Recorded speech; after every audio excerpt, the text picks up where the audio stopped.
Hello and welcome to the Fifth Down Huddle. We are 2 days away from kickoff on Thursday, September 10th, in which the Chiefs take on the Houston Texans. I hope you're excited as I am. But before we get into it today, I'm going to ask you to check out the Instagram page for everything NFL that you could possibly find on Instagram.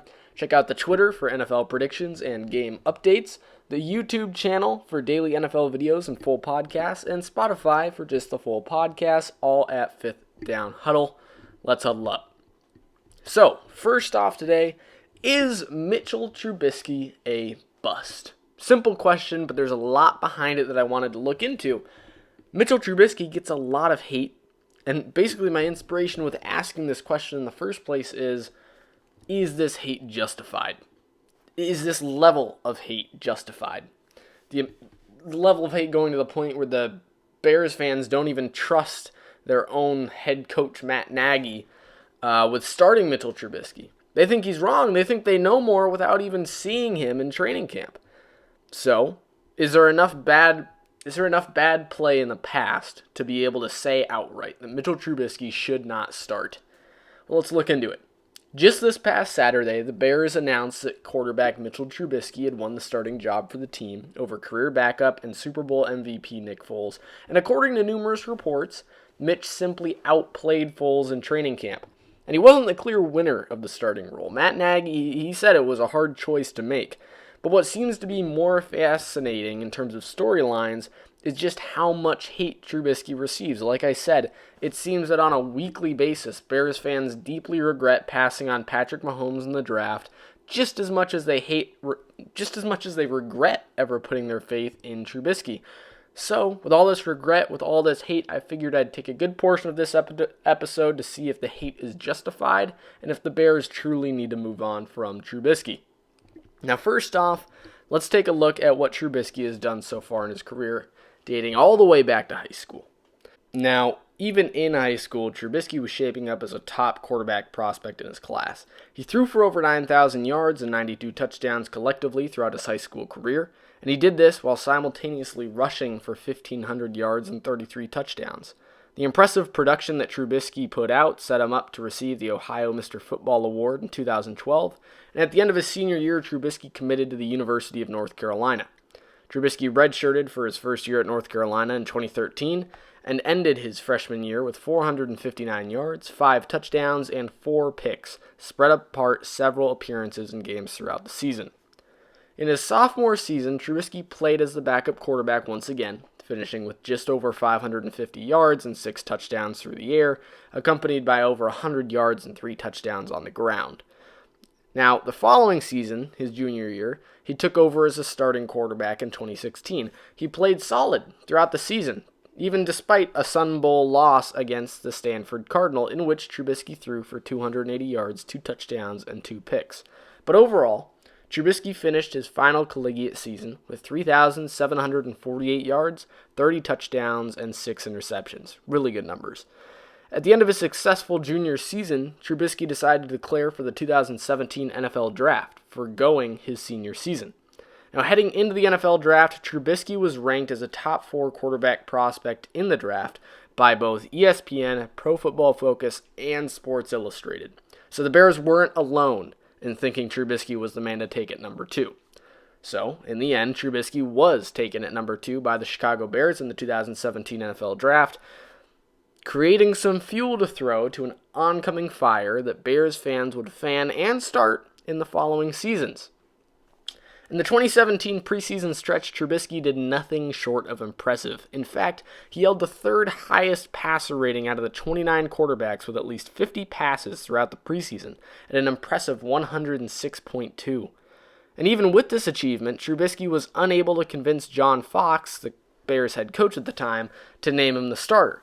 Instead, that title went to Mike Glennon to start the 2017 regular season, Glennon being a quarterback who only won the starting job due to experience, as Trubisky outplayed him in nearly every other statistical category possible that preseason. But it wouldn't last long. The Bears then went on to start the 2017 season with a 1-3 record, and as expected, this mixed with poor play on Glennon's part caused John Fox to throw rookie quarterback Mitchell Trubisky into the starting role in a Hail Mary attempt to salvage the season. Now, following this switch, Trubisky made his first career start against the Minnesota Vikings. The Bears lost the Monday Night Football matchup, and Trubisky's mediocre play didn't help the situation. Trubisky recovered the following week, though, leading the Bears on a crucial overtime drive that set up a game-winning field goal against the Baltimore Ravens, and in the game after that, Trubisky played poorly once again. 2 lows, 1 high, with just 107 passing yards. The Bears' defense carried, though, allowing the Bears to easily beat the Panthers and move on to a 3-4 record overall, 2-1 under Trubisky. And the next 5 games would result in losses for Trubisky and the Bears, often caused by poor offensive production by Trubisky and his offense. Now, Trubisky would eventually end his rookie season with a mediocre 4-8 rookie record, along with 7 touchdowns and 7 picks. Probably not much better than Mike Glennon would have done in the end. Now, at this point in his career, it was tough to say whether he was going to amount to the value of a number 2 overall draft pick, as the numbers he put up in his rookie year were somewhat expected by a rookie quarterback forced into the role of a football team, the starting quarterback. In 2018, Trubisky was faced with the challenge of adjusting to a brand new head coach, Matt Nagy, along with a brand new offense. The Bears were determined to make Trubisky's development as easy as possible, again, hiring Matt Nagy, but along with that, signing wide receivers Allen Robinson, Tyler Gabriel, and tight end Trey Burton in the offseason, trying to make it as easy as they can for Trubisky to really step it up in his second year. The 2018 season started off slowly for the Bears' revamped offense, despite starting with a 2-1 record. Finally, though, signs of a bright future were appearing as Trubisky put on a mesmerizing performance in Week 4 against the Bucs. In this game, Trubisky put up 354 yards and 6 touchdowns with 5 in just the first half, along with a passer rating of 154.7. This started a streak of glory and great play for Trubisky as he would go on to throw for over 300 yards and 2 touchdowns in the next 2 games against the Dolphins and the Patriots, despite losing both games. The season would have week-to-week highs and lows for Trubisky for the remainder of the season, but he was ultimately named an alternate to the 2018 Pro Bowl, throwing for over 3,000 yards, 24 touchdowns, and 12 picks over the course of the season. Not to mention, he also showcased his scrambling ability by rushing for 421 yards and 3 touchdowns. So, his second season under Matt Nagy, though, was a good season. I mean, he's a second-year quarterback after being forced into a starting role in his first year, and he throws for 3,000 yards, 24 touchdowns to 12 picks, along with great numbers on the ground, 421 yards and 3 touchdowns. Not to mention they make the playoffs. With a second-year quarterback, that doesn't happen very often. Now, in the wild card playoff matchup against the Eagles, Trubisky struggled early. He bounced back, though, with 198 yards and a touchdown in the second half alone, and at the end of the game, Trubisky showed that he was the quarterback of the Bears. He led the Bears on a 33-yard drive with just 48 seconds left to set Cody Parkey up with a game-winning field goal opportunity. Now, sadly, as many of you probably know, the field goal failed. It bounced off both the post and the crossbar before hitting the turf. Trubisky set several franchise and postseason records this game, including the 303 yards he threw, as well as the 26 completions he had. This game was not a disappointment for the second-year quarterback in the slightest. Trubisky was then named the first Bears quarterback since 1986 to participate in the Pro Bowl, as Jared Goff was Super Bowl bound. The up-and-down, week-to-week play style continued for Trubisky in 2019, though. While having star moments like his 300-yard, 3-touchdown performance on Thanksgiving, he also had plenty of lows. Trubisky was injured for a short number of games last year as well, hindering his ability to put up consistently impressive stats. And overall, the Bears missed the playoffs, despite Trubisky holding a positive 8-7 quarterback record on the season. So in total, Trubisky threw for over 3,000 yards, 17 touchdowns, and 10 picks, along with a 63.2% completion percentage in year 3. Now, overall, Trubisky falls short of a complete draft bust up to this point. He has a 23-18 overall record, which equates to a 56.1% win percentage as the Bears' starting quarterback, which comes relatively close to, may I compare him to Jared Goff. Jared Goff has a 61.1% win percentage, only 4 points higher than Trubisky. Along with this, Trubisky's 1.65 turnover ratio is far better than Sam Darnold's 1.28. Not to mention, Trubisky's 63.4% completion rate is far better than both Darnold and Goff. Now, what I'm trying to say here is that Darnold and Goff have yet to been labeled draft busts. Yet, Trubisky doesn't fall too far off in terms of production from either of these quarterbacks. Trubisky has made the playoffs once with the Bears in the same way that Goff has made the playoffs once with the Rams. Darnold hasn't even made the playoffs. The only difference, Trubisky's kicker missed a game winner, which cut the playoff run short. Now, in the end, it shouldn't come as an insane surprise to people that Trubisky is starting for the Bears this upcoming season. I mean, granted, Nick Foles won a Super Bowl, but the Bears are giving one more shot to Trubisky to find success and lead this team into the playoffs once more. It's fair to give him this chance. He made the playoffs 2 years ago. Because we've seen games in which Trubisky's exciting ceiling has been shown. Granted, last year it looked like he regressed a bit, but he has had several great games along with several bad games, last year included. Trubisky just needs to bring those two sides closer together in order to put up more consistent numbers that an NFL team can rely on. Trubisky is not done yet and shouldn't be labeled a bust by fans before the Bears decide he's a bust. They see the same potential I do. And granted, Trubisky has had 3 seasons to develop, but this is exactly why this upcoming season is a prove-it year for Trubisky. I'm not saying Trubisky is for sure the franchise guy for the Bears, but don't be mad that they're giving him a final shot here. He's had 2 seasons with Nagy and needs to prove that he can be a consistent producer in the Bears system. He has the offense now, not a brilliant offense, but he has an offense. He has a head coach. He has a defense. And if he fails, expect the Bears to look into the future and take a quarterback early in the 2021 NFL Draft. Mitchell Trubisky is not a draft bust yet. He might be soon, but he's not one yet. Give him this season to prove it. It's a prove-it season for Trubisky. The Bears didn't pick up their 5th-year option. If he fails this year, Mitchell Trubisky will not be a Chicago Bear in 2021. I guarantee it.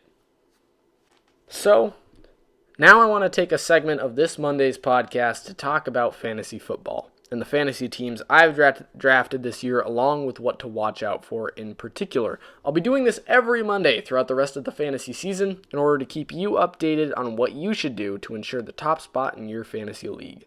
In this year's fantasy season, I decided to participate in 2 high-stake leagues, meaning there's money at stake, one 8-team league and one 16-player league. For the 8-team league, I had the number 1 overall pick, and as you may have expected, I chose Christian McCaffrey. McCaffrey is a fantasy football prodigy, and not choosing him would be like not taking Tom Brady in a redraft of the 2000 draft class or not taking Patrick Mahomes in a redraft of 2017. It's a no-brainer. I picked up Josh Jacobs with the 2nd-round pick, and a quickly developing running back who will likely be top 5 in fantasy production this season is now on my team. The rest of my roster reads off as follows. At quarterback, I'm starting Aaron Rodgers. At running back, Christian McCaffrey and Josh Jacobs. At wide receiver, Juju Smith-Schuster, Tyreek Hill, and Amari Cooper. At tight end, Gronk. At defense, the Colts. At kicker, Will Lutz, and Amari Cooper is my flex. On the bench, I've got Dak Prescott, Kerryon Johnson, Terry McLaurin, Jerry Jeudy, Deshaun Jackson, Noah Fant, the Chargers defense, and that's just about it. Now, my lineup in this 8-team league is based on a mix of guaranteed production and diamonds in the rough. For my starting lineup, I focused on players that I can count on if my bench players don't show up throughout the first week or 2 while the league shapes itself out. Now, that's not a breakthrough. I'm just picking players that I can count on to put up points as long as they're not injured. They're players that I know are going to consistently catch passes and consistently get snaps. Now, the flip side of my roster is where you can take your fantasy football skills to the next level, especially in an 8-team league. Solid 8 to 9 point players are readily available in free agency, so you don't need to worry about having a backup kicker for a week 8 bye, or even a backup receiver. If worst comes to worst, solid starters are available. If it comes to week bye and you don't have a great receiver, pick one up. In an 8-team league, there's going to be receivers available. Now, the key in an 8-team league is finding who will perform best when nobody else expects it. So instead of preparing for a game 6 or 7 weeks away, chain down the dull stones. Players that have the potential and have proven that they have the potential to be top 10 in their respective position, yet have not reached that point. My bench wide receivers show it. I've got Terry McLaurin, a second-year player with not much of a quarterback or even a team name. Playing for the Washington football team, along with his lack of experience, would hold many within an 8 to 10 team league from even spending a draft pick on him. Yet, McLaurin faced this last season and outperformed everyone else on the Redskins' 2019 roster. McLaurin led the team in receiving yards with 919, along with 7 touchdowns. He caught those passes from a total of 3 quarterbacks throughout the season. So yes, McLaurin has faced this problem before and shined. Yet, what makes this even better is the fact that Haskins is in his 2nd season and has been declared the starter. Now, this doesn't show a whole ton, but what it does give us is a little more sense of quarterback security in terms of quality. Basically meaning, we can be a little more optimistic on the topic of Washington quarterback play quality. Even so, the rookie wide receiver put up over 900 yards and 7 touchdowns without a solid leader at quarterback last year. So, if it happens again, it's not the worst thing in the world for a fantasy owner. The rest of the offense didn't come close to playing as well as McLaurin did without a solid quarterback. Given a year of development, McLaurin could possibly be a top 10 receiver in fantasy football even without a solid quarterback position. In fact, I could very well see McLaurin putting up over 1,000 yards and 10 touchdowns. Now, is this a bit of a stretch? This is the kicker. Is this a bit of a stretch? Yes, it is. But that's the point. It's an 8 to 10 team league, and there is a solid starter talent available. I can pick up Danny Amendola. I can pick up a receiver who I know is going to put up 7 to 9 points, pretty much guaranteed on a week-to-week basis. But what you want to make sure you snatch onto before they break out are players that will show their stardom this season. Terry McLaurin, Deshaun Jackson, and Jerry Jeudy are all candidates for that description. Deshaun Jackson put up monster fantasy numbers with over 150 receiving yards in Week 1 last season, but never showed back up, as he was out with an injury for practically the entire season following. These players are wild cards, and we don't know if they are going to be a boom or a bust, but grab onto them when the stakes are low, and don't start them until they boom. The next thing I want to talk about is defenses. Defenses are severely underrated in fantasy football, and the casual player often forgets a loophole that can guide you to a win riding defensive points. Look at the schedule. For example, the Colts have a right down the middle schedule in terms of difficulty, yet I have them starting for Week 1. Why do I have them starting in Week 1? It's not because of how easy their schedule is in the long run. It's because they're playing the Jags in Week 1. In Week 2, I'll probably pick up a defense that is either playing the Jags, Bengals, or Washington. And I'll attempt to do that every single week this season because even though the 49ers have a strong defense, arguably the strongest in the league, if the Colts are playing the Jags and the 49ers are going to play the Chiefs, you'd want to put your money on the Colts defense to put up more fantasy points. You have to think of defense less as a single starter and more of a matchup-based week-to-week filter. It makes no sense to start a defense that is going to play against the Chiefs or the Seahawks or even the 49ers. The 49ers have a solid offense. You pick the defense that is playing the worst team but is still a solid defense. And granted, you never want to have the Washington football team defense. Even if they're playing a bad team, they are so bad. The Washington football team is so bad that you run the risk of them letting the Bengals put up 35 points on them. So don't do that. But what I'm saying is take those middle-of-the-road defenses and find which ones are playing the easiest matchups and put your chips down on them to start for your team. That's what you got to do. That's how you get those easy points out of the defensive position. Like I said, it's such an underrated position. I didn't do that last year, and it hurt me in the long run. And also, another thing, it hurt one of the top players in the 16-team league that I was playing in last year. He had the Patriots defense starting all season because through the first 8 games, they were money. But when I played him, he lost because the Patriots defense flopped against the Ravens. the first really good team they were playing, the Ravens, they completely flopped. And that's why he lost, because his defense put up close to 0 points. And his team had been riding on his defense up to that point, and he was almost undefeated up to that point. But I was able to beat him because my defense outplayed his. My defense was playing the Bengals that week. His defense was playing the Ravens. It's a simple thing, but a lot of times you don't pay attention to it because with a receiver or a running back or a tight end, you don't often pay a whole ton of attention as to who they're playing, unless it's like a difference between they're playing the number 2 defense in the league or the number 28 defense in the league. But it's the very small matchups that you gotta pay attention to. Defense is underrated. Pay attention to it. Put your chips down on the defense that is playing the worst offense that week that is available. Now, for my 16-team league, I'm going to go through the starting lineup here. Patrick Mahomes at quarterback, Christian McCaffrey and Devin Singletary at running back, Keenan Allen and Chris Godwin at wide receiver, Evan Engram at tight end, John Brown as my flex. He's a wide receiver for the Bills, if you didn't know. Matt Prater as my kicker, and the Chargers defense. Why do I have the Chargers defense on? You guessed it. They are playing a bad team. They are playing the Bengals. Granted, Joe Burrow. Now, here's the thing, all right? I have the Rams defense as my backup defense. I'm probably not going to start the Rams because they play the Cowboys, but it's an interesting thing here. I'm a little worried about the Chargers defense going up against Joe Burrow because that's kind of a wild card.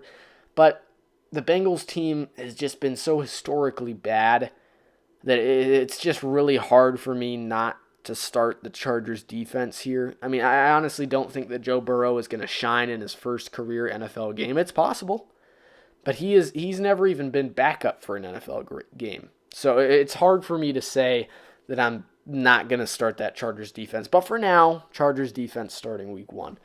On my bench, I've got Tom Brady, Marlon Mack, Marvin Jones, Jonnu Smith, who's a tight end for the Titans, and Chris Conley, wide receiver with the Jacksonville Jaguars. I actually picked up Chris Conley just before recording this podcast, and I've got the Rams defense. Now, I picked up Chris Conley mainly because he's kind of another wild card player. You know, the Jags don't have a great team.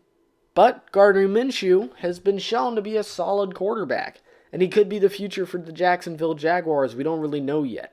Again, this is kind of a prove-it year for him just as much as it is for Trubisky. Now, granted, the Jacksonville Jaguars do not have a good team at all, so it's kind of an unfair prove-it year for him. And that's kind of tough for him. But in the end, Chris Conley has a fair quarterback. But that's not really what I'm worried about. Last year, he had the same quarterback, and he put up solid fantasy numbers. He had, a good amount of 15-point weeks. But he also had a good amount of 0 to 5-point weeks. So he's kind of a wild card player. So can he take that to the next level and consistently put up, 7 or more point weeks every single week? If he does that, I might move him into my flex above John Brown if John Brown isn't playing as well as that. You never know. But again, Chris Conley is one of those wild card players that you kind of just grab onto and you say, look, he might boom. Same with Marlon Mack. Marlon Mack has a lot of running back competition this year. He does. And he might get beat out midway through the season, but if Marlon Mack, using this competition as inspiration, rides on that and improves his game and becomes a top 10 running back, then I could very well put him in the starting spot above Devin Singletary.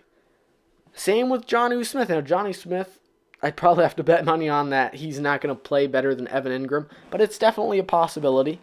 And then you've got Marvin Jones, wide receiver with the Detroit Lions. A lot of people, surprisingly this year, have the Detroit Lions as kind of a sleeper team to have one of those, 7-9 or 9-7 records and maybe even be in the hunt for the playoffs. Now, I feel like the Lions have been a sleeper team for a long time, mainly just because of Matt Stafford. But you never know. So I have him on my team. He might end up performing really well this year. It's really hard to tell with these players. It's not 100% yes, but it's not 100% no. But people tend to lean towards no, and that's why you pick them up and you put them on your bench. That's why you don't start them. And then I've got Tom Brady, which is... I pick up Tom Brady because I know he's going to be a good backup for the week that Patrick Mahomes is out, because I don't think that Tom Brady this year is going to play better than Patrick Mahomes, but you never know. I mean, Tom Brady, the last time he had an offense this good, put up MVP numbers, put up career highs, and broke the touchdown record at the time with 50. So, I mean, Tom Brady could very well put up better numbers than Patrick Mahomes this season. I doubt it. But it's a real possibility, and if he does start doing that, then I'll put him at starting quarterback. But again, my point is, pretty much every player on my bench, both in my 16-team league and my 8-team league, are wild cards. They're wild card players. You don't know if they're going to do great, and you don't know if they're going to do terrible. But the point is, it's a wild card. It's a 50-50. Not even 50-50, maybe 30-70. 30% they're going to do great, 70% they're going to be or worse. So again, you just don't know. But the point is, what I'm trying to, I know I've kind of ran around this in circles, but what I'm trying to kind of plant into your mind here is that you've got to stop looking at your bench as players that are meant for bye weeks. They're not. In an 8 to 10 team league especially, I mean, in the 16-player league, of course, I'm going to try to have one for every position besides kicker. Kickers are always going to be available. Even in a 16-team league, there's still going to be another 16 starting kickers I can use. But in a 16-team league, you noticed I have everything except for kicker covered in the backup. And I'm always going to do that, just to make sure I always have one that I know is at least going to put up some amount of points. I know that Jonnu Smith, Marvin Jones, Marlon Mack, Tom Brady, and the Rams defense are always going to put up some amount of points and aren't going to absolutely, crap on my team that week. I know that. So I have them in there, but again, they're not players that I'm not trying to get the best player on the board in terms of projection. I'm trying to get the best player on the board in terms of ceiling. It's ceiling versus projection. Projections are really mistelling because they go off of what the player has already done, right? They go off of what the player has done in the past, but the ceiling is what you want to pay closer attention to if you're looking at your bench. Again, even in a 16-player league, granted, you want to get backups for every position because, players are a little more tight in terms of availability in a league like that. But even so, when you do get those players for your bench, get players that have high ceilings that could really turn the tables this year. That would, at the end of this season, if we knew what they were going to do at the end of the season, that could possibly be an outcome that would give them the status of a 3rd or 4th round draft pick next season, So, again, it's just ceiling versus projection. It's those two things, ceiling against projection. Now, we're coming close to the end here. I hope I covered that well for you guys. I'm excited for fantasy football this season, honestly, more than ever. I've got $600 at stake. I didn't spend $600. Don't worry, I'm not that stupid. But I could possibly win $600. And actually, interestingly enough, I got an email from the NFL, not the NFL actually, but the NFL Fantasy app saying that in my 16-team league, I am projected to win with an 11-2 overall projected record. Now, granted, projected is really misleading because they don't really know all the time. They're just going off of what they've already done in the past. So if every player in the league doesn't improve or fall off a cliff, then yeah, I will go 11-2. But overall, it's good. I'm projected to win, which is a great spot to be in. You don't want to be projected to go 0-14, But again, projections are misleading, so you never know. But yeah, thank you so much for tuning in today. I don't want to drag this on for too long, but Thursday is probably going to be 45 minutes to an hour. I've got a lot of NFL news to cover, and I'm gonna do a long preview of the Thursday night matchup. It'll be out Thursday morning. First thing in the morning, I'll probably record it Wednesday night, at least the first part of it, and then probably the game preview Thursday morning. But again, thank you so much for tuning in. Like I said at the beginning of the episode, check out the YouTube, check out the Spotify, check out the Instagram, and check out the Twitter page. I'll see you guys on Thursday. Again, I hope you guys are excited for football as I am. It's going to be a brilliant matchup. I mean, what a better matchup than that? There's so much to see there. I mean, granted, we know the Chiefs are going to be good this year. It's pretty much one of the only teams in the league that we know for sure are going to be good. But the Texans are a team to look at without DeAndre Hopkins. It's going to be interesting. It's really going to be interesting. It's going to be a fun game to watch. A playoff rematch from the divisional round. It's going to be great. I'll see you guys there. Check out the Twitter page for game updates. And yeah, thank you so much for tuning in. I'll see you next week.